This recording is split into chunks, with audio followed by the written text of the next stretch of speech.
Ladies and gentlemen, welcome to the Institute of Commonwealth Studies and to Senate House and the lovely Senate Group. This was where, when the university was still a kind of a properly federal university, the important business was done, and now it's just a lovely conference space. But I do warn you, as I always warn people on these occasions, the microphones in front of you are purely ornamental. They do not look. So if you are asking a question, please project. We have two microphones here, but there are only two working microphones in the building. A couple of other housekeeping points. These sessions are being filmed, so please be very careful with our camera over there. Try not to knock it over or walk in front of it, because I think it's very important that we have a good record of this lovely occasion. If there is a fire alarm, there was a fire drill always at 9:30 on a Thursday morning, so the fire drill has been over and done with. If the fire alarm goes off again, it is the real thing. That is not to say there is a real fire. This is an old building, and there are always people doing work on it and tripping off fire alarms. So if the fire alarm does go off, just proceed down to the main foyer and out and to the Mallet Street side of the building, please. Let's hope it won't happen. Lunch will be in the room adjoining. The reception at the end will be just outside in this large foyer, but on the same floor down where you came up.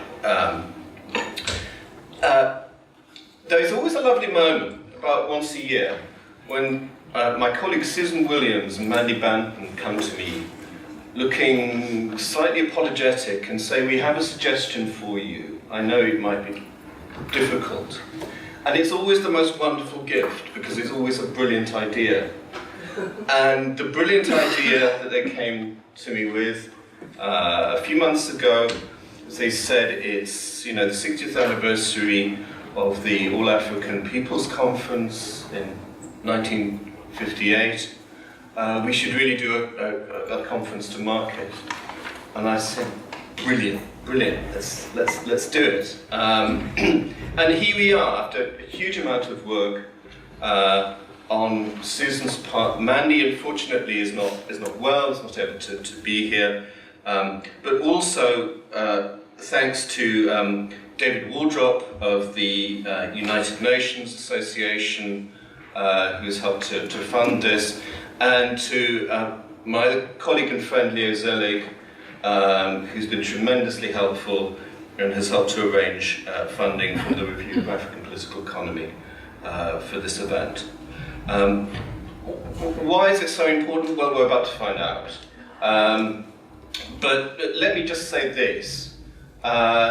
It is not just the very distinguished people who took part, about 300 from 28 African nations. It was the very fact in 1958 that such a meeting could take place. This was a time when Africa was very thoroughly fractured between often competing rather than collaborating European powers. The assumption was that each little section of Africa would proceed at its own pace towards independence, if independence was on offer at all.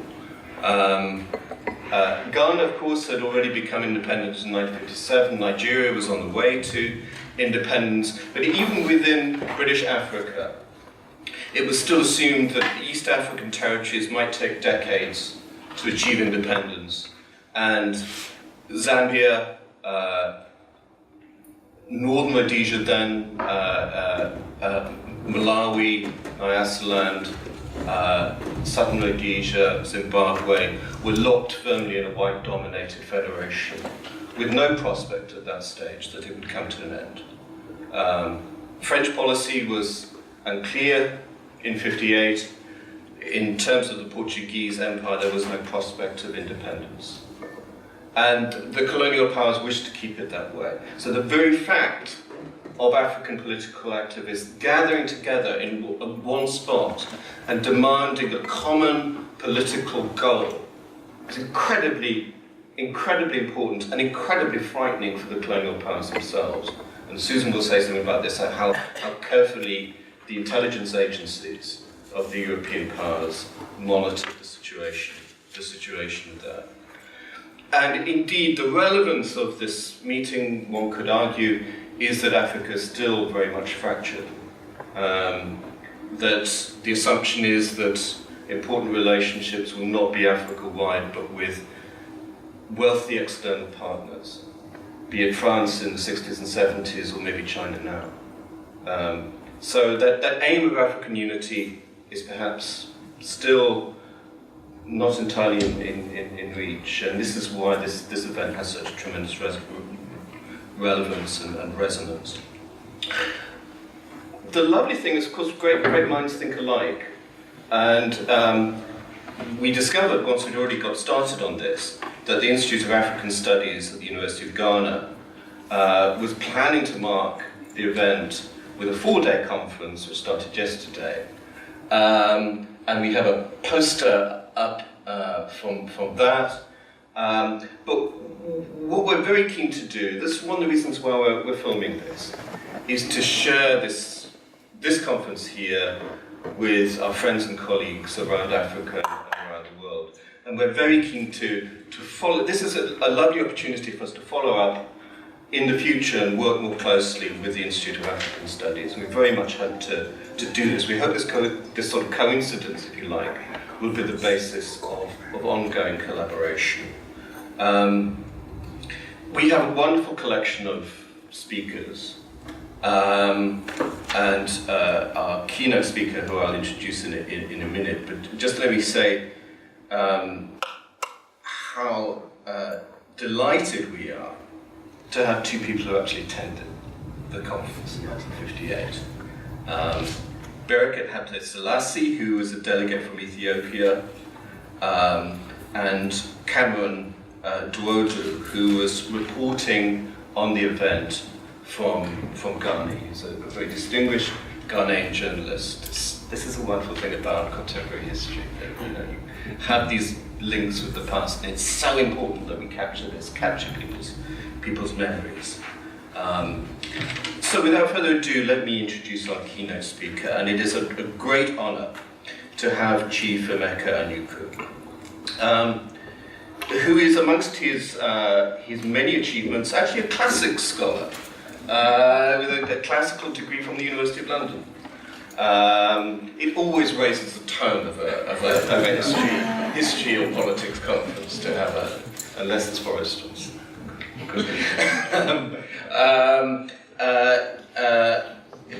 As a student at University College Ibadan in Nigeria in the 50s, Chief Emeka was very much involved in these discussions, these debates around the future of Nigeria and of Africa as a whole. He joined the diplomatic service of his country. He represented his country at the UN in New York, and joined the Commonwealth Secretariat when it was founded in 1965, and rose to being Secretary General of the Commonwealth from 1990 to 2000. And in a way, it's so appropriate because the Chief's time in office as Secretary General kind of closes the circle. The 58 conference is really on the dawn of rapid African decolonization, and of course the Chief saw South Africa under Mandela rejoin the Commonwealth in 1995, and it was a great moment of reconnecting with that moment of radicalism, I think. So, without further ado, let me introduce Chief Emeka Anyukwu and invite him to open this conference.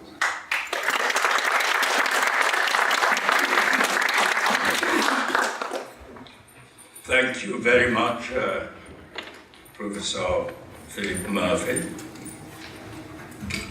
And I sought our chairman's permission to speak sitting down. Usually I would have preferred to speak standing up, but given that there is no podium and that these seats and microphones are at the table, I was glad to be allowed by him to speak sitting down. I'd like to begin my remarks by commending the trio of the Institute of Commonwealth Studies, the School of Advanced Study, the University of London, and the Westminster United Nations Association for their decision to collaborate in organizing this conference to mark the 60th anniversary of the All-African Peoples Conference of 1958. Well, this conference in 1958 was held in Accra, Ghana, and as Philip Murphy told you, this was the year following Ghana's independence. And Kwame Nkrumah's initiative for organizing the conference was inspired by a combination of two factors. First, his perception of the significance of Ghana's independence, and second, a throwback to the 5th Pan-African Congress held in October 1945 in Manchester, in which he had participated, along with the Pan-Africanist thinkers at the time, people like George Padmore and Marcus Garvey from the West Indies, Caribbean now called, people like Jomo Kenyatta, Obafemi Awolowo, Hastings Banda, and Jaja Wachuku from Africa. Nkrumah had said that the independence of Ghana is meaningless unless it is linked up with total liberation of the whole African continent. I am glad to see in the list of participants in this conference that Right Honorable Paul Boateng will be participating, because Paul's father, Kwaku Boateng, was a member of Nkrumah's cabinet. According to a Ghanaian writer, Frederick Boake Dankwa, Nkrumah's call for African unity, in other words, his Pan-Africanism, was deeply rooted in the racial discrimination he suffered in the United States of America and his association with the other Pan-Africanist thinkers at the time, whom I mentioned, with whom he participated in the Manchester Conference. Although he was conscious of the need for Africa's and Ghana's economic and social development, Nkrumah's primary aim in organizing the 1958 AAPC was to mobilize support for the struggle to end colonialism and racism against Africans and peoples of African descent.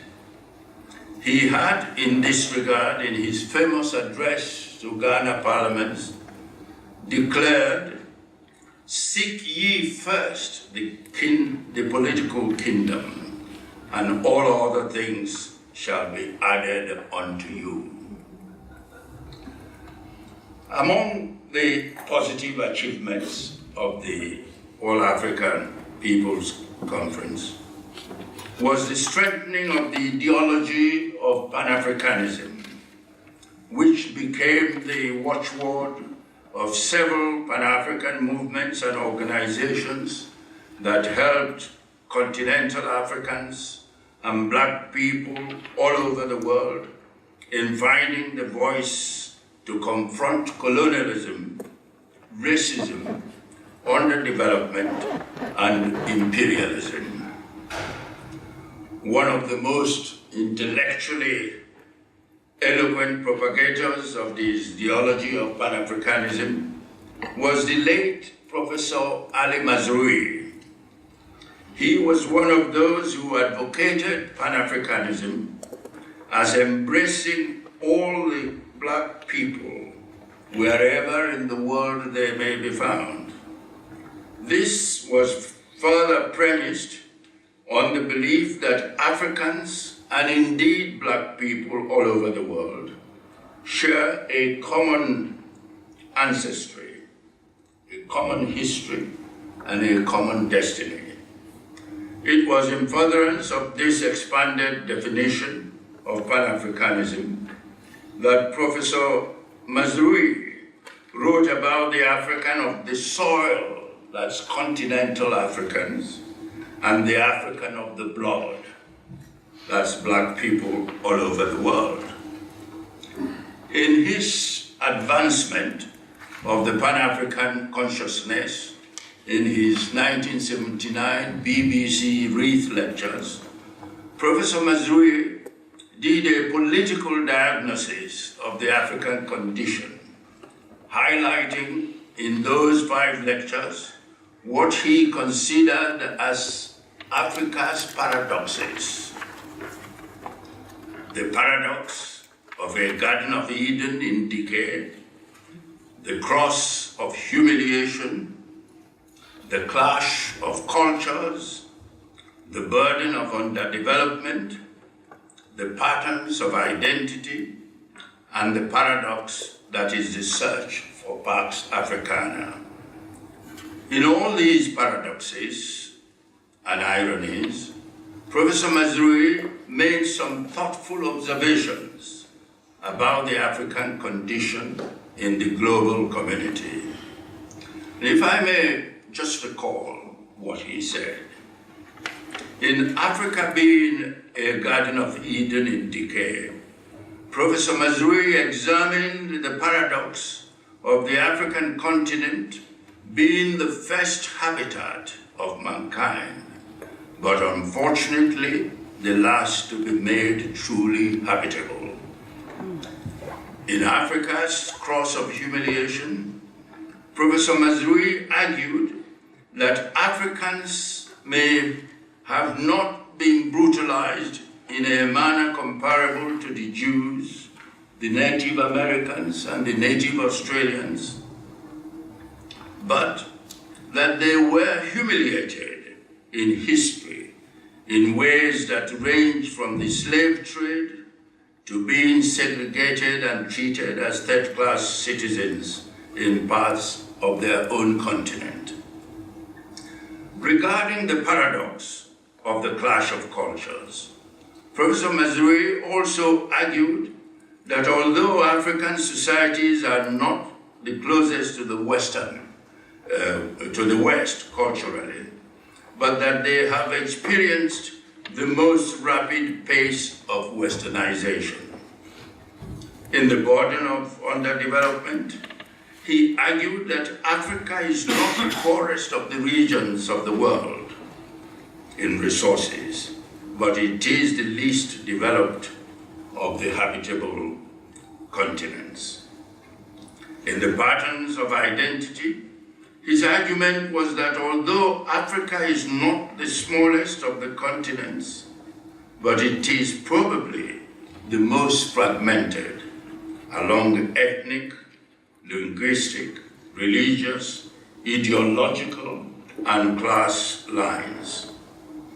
Finally, in the search for Pax Africana, which is the challenge of Pan-Africanism, Professor Mazrui observed that Africa is the most central of all continents in geographical location.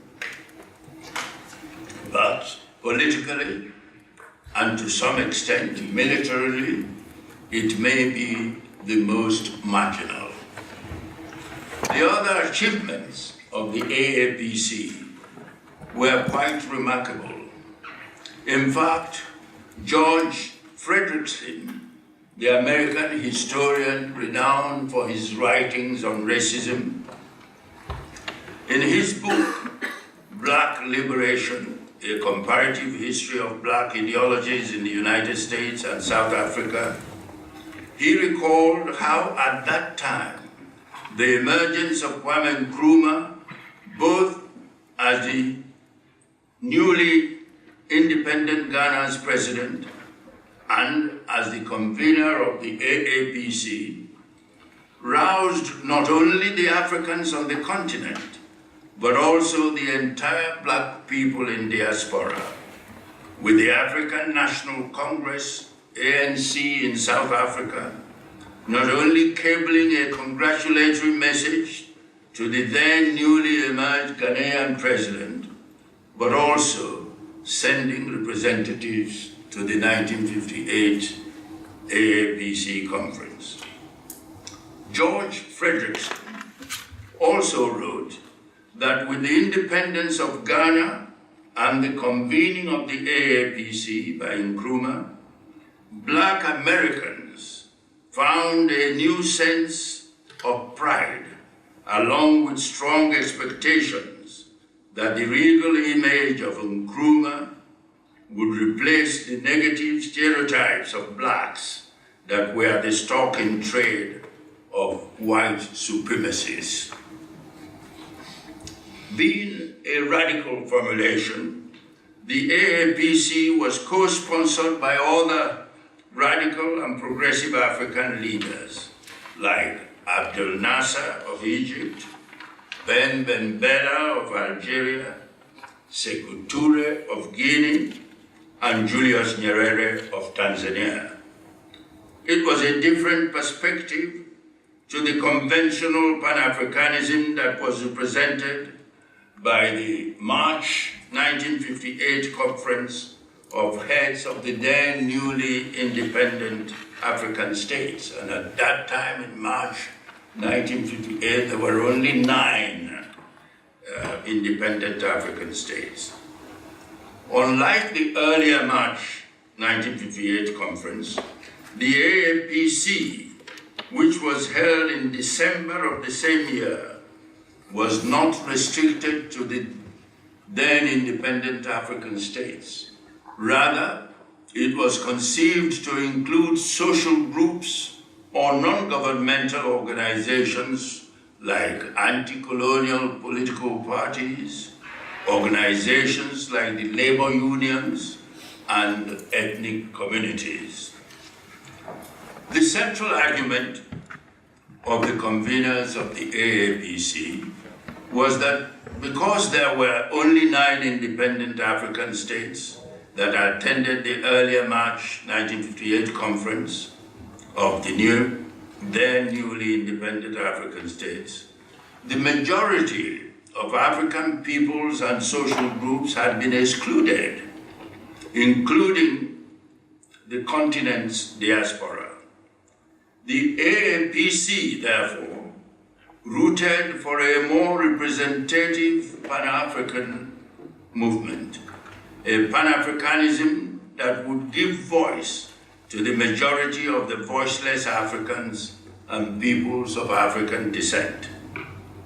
Thus, the AAPC had representations from the African diaspora in North America, South America, and Europe. It was radical to the extent that its major demand was the repudiation of the post-Berlin Conference African states. As you all will know, in 1884-1885, the European powers met in Berlin and carved out Africa. The demand that Africa should be returned to the peoples and groups that colonialism had balkanized and occupied. The AAPC maintained that the colonially created states were artificial and divisive of the African peoples. The AAPC also demanded the strengthening of the already independent African states. It equally outspokenly repudiated the incidents of neo-colonialism on the African continent. It was, in fact, clearly more outspoken than the earlier, relatively conservative Conference of Independent African States, which had been more constrained by caution and diplomatic etiquette. Although the more radical approach to Pan-Africanism was hailed, as the organizers of this 60th anniversary have equally recognized, as a watershed movement in the history of Africa's liberation from colonial rule and white supremacy, the impact of the 1958 AAPC on today's Africa cannot be assessed in isolation of the larger and more conservative notion of Pan-Africanism, now shared by all the independent African states. The Organization of African Unity, which was established in May 1963 in Addis Ababa, was a product of the amalgamation of two blocks of independent African states. The more radical 5-member Casablanca bloc of Ghana, Egypt, Guinea, Algeria, and Tanzania, which had been inspired by the AAPC, and the larger, more conservative Monrovia bloc of 22 independent African states that included Nigeria, Ethiopia, and Liberia. So it was in the amalgamation of the radical and conservative Pan-Africanism of the independent African states that the significance of the 1958 AAPC became evident, especially in quickening the arrival of independence for African states, as well as the mobilization of Africa's public opinion in repudiation of neocolonialism and the engineering of support for the struggle against the racist regimes in Southern Africa. One of the early decisions of the OAU was the establishment of the Liberation Committee that spearheaded the campaign against colonialism in Africa and apartheid in South Africa. Besides, the OAU, through its many declarations, encouraged and lent moral support to the civil rights movements, especially in the United States of America and in parts of the world where Black people were confronting white supremacists. The OAU, which transmuted into African Union, AU, in 2002, has had to deal with several conflicts between and within states in African continent. From the Democratic Republic of the Congo, DRC, in Central Africa, to Angola, Sudan, and Chad, amongst others. These conflicts have forced the AU to undertake deployment of troops to contain them and to keep the peace. And in this, the AU's efforts are being supported by the United Nations, with the result that today there are no less than 7 of UN peacekeeping missions in Africa, which is exactly half of the 14 current UN peacekeeping missions deployed globally. In assessing the impact of the 1958 AAPC Conference on Africa, it must be admitted that a major objective of the conference, which was the attainment of the unity and integration of African states, is yet to be achieved. For despite the gallant efforts in this transformation of the AU, the establishment of the new Partnership for Africa's Development, NEPAD, and the active support for the sub-regional organizations like the Economic Community of West Africa, the East African Economic Community, and the Southern Africa Development Community, SADC, the African continent still has a long way to go in its integration efforts. Africa's potentials for integration in ways comparable to Europe, are still seriously hampered by some of those paradoxes enunciated by Ali Mazrui, which I have already mentioned. This, in addition to the low level of economic development that is in many ways exacerbated by the constraints on Africa by the negative forces of globalization and the fact that the economies of many African countries are still commodity-centered. There is also the inhibitive influence of Africa's colonial legacies, as well as the continued manipulation by interests external to the continent. These factors and forces continue to aid Africa's divisions and inability to integrate. But more perniciously, conflicts and political instability are still rife in many African countries, with the guns still booming in the Great Lakes region, in Libya, in South Sudan, and in Somalia. There is, in addition, a democracy deficit in many African countries, with a serious hiccup still being experienced in countries like the Gambia, where the former President Yahya Jammeh was practically forced out of power by the ECOWAS leaders when he refused to leave office after losing an election, and the DR Congo, where the election that is scheduled to hold this month, this December 2018, is still beclouded by endless controversies. And in Cote d'Ivoire, the Central African Republic, Mali, and Cameroon, where democratic practice is under very serious strains.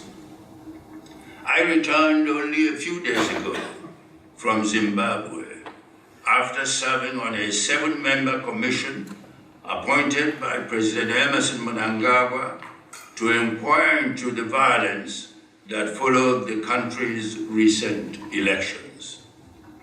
My colleagues and I on the commission were impressed by the current efforts of President Mnangagwa to reform the institutions and practices that had retarded democracy and economic development in Zimbabwe during the latter years of President Robert Mugabe's 37 years in office. Now, let me turn to the Commonwealth and Africa.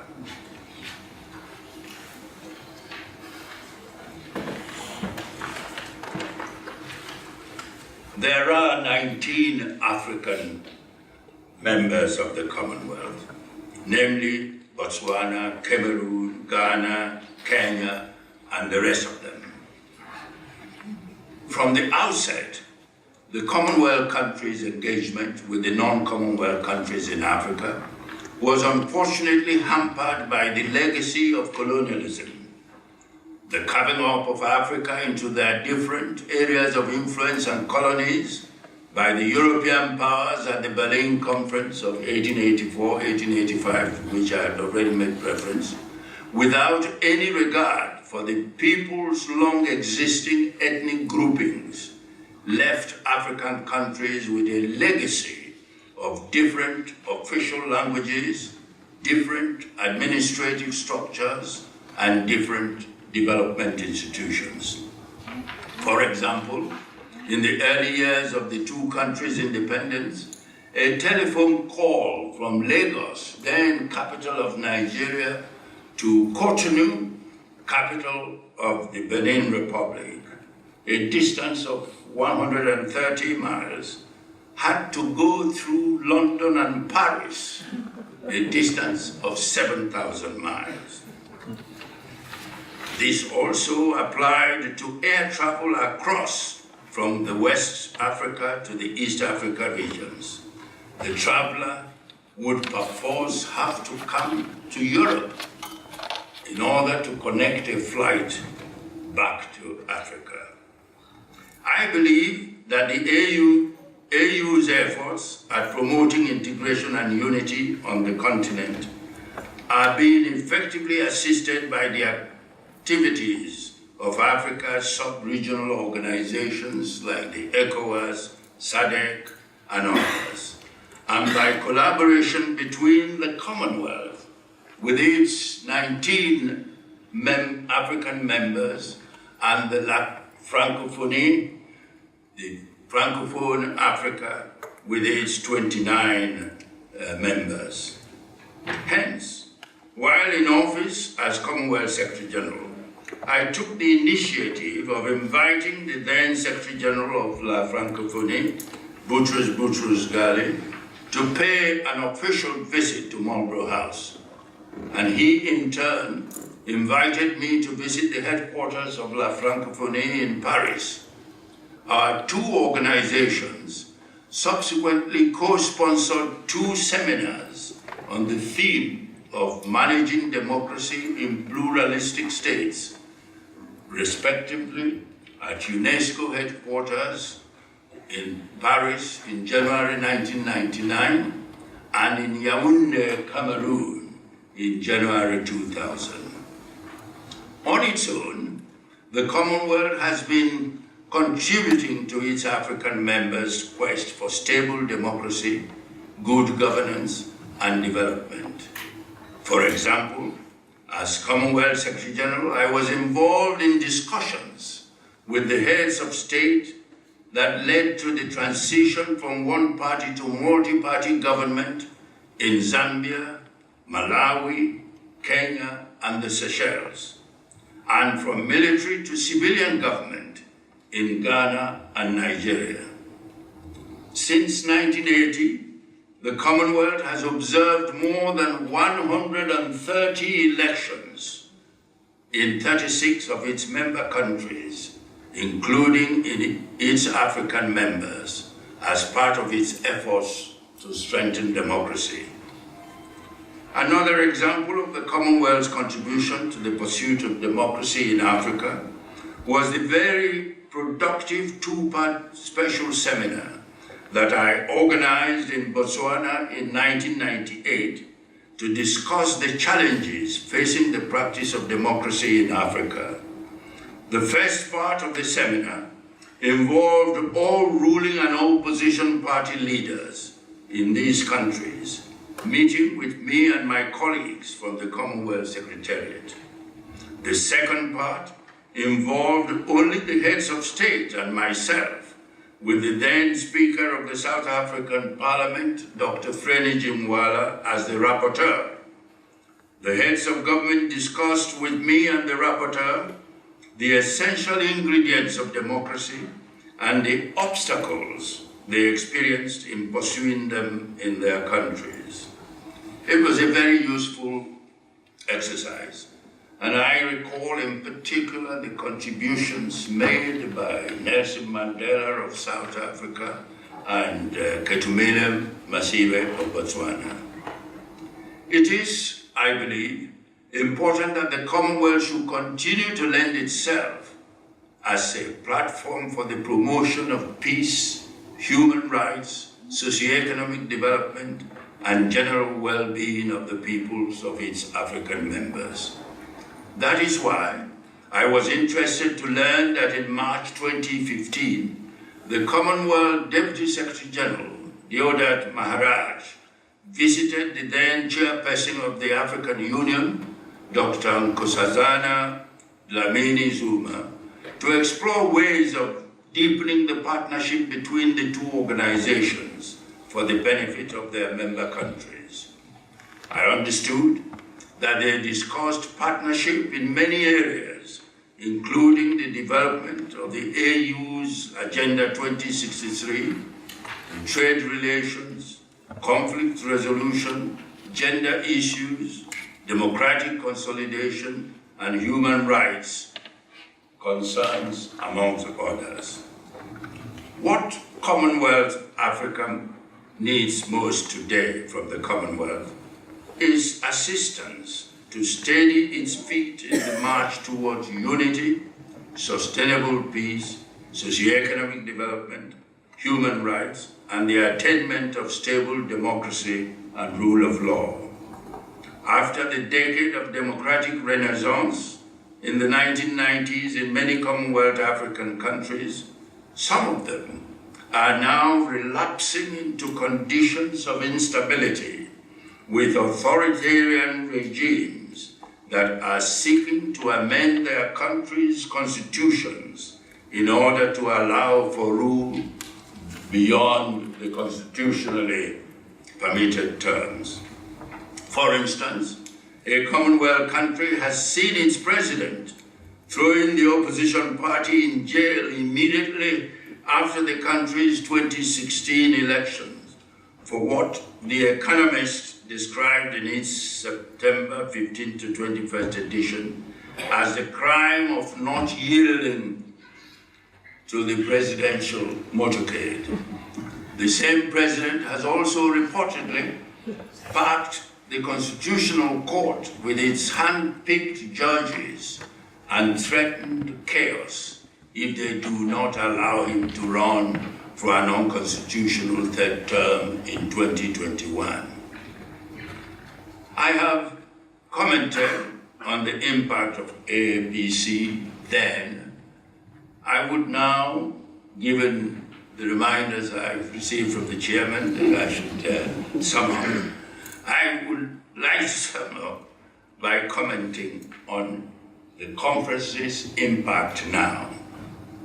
But first I must say, with regard to the theme of the conference, Hands Off Africa, that of course we now live in a globalizing world in which countries have to deal with one another in order to promote their interests and national development. However, because African countries are still relatively vulnerable to unequal treatment and manipulation by external forces, African governments have good reason to be cautious and circumspect in their dealings with other countries and other continental institutions.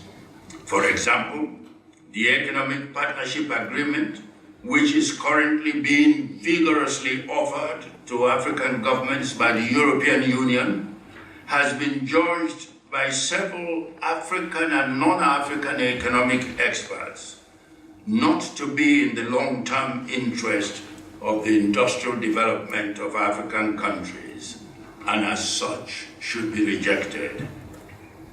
As to the hopes inspired by the 1958 AAPC conference, the scorecard in 2018 is, in my view, mixed. Some of its aspirations have been achieved, but others remain works in progress. Among the realized aspirations of the AAPC is the decolonization of Africa, including the elimination of the curse of racist minority regimes in the southern part of the continent. So also is the fostering of a spirit of solidarity among the peoples in Africa and of African descent outside the continent.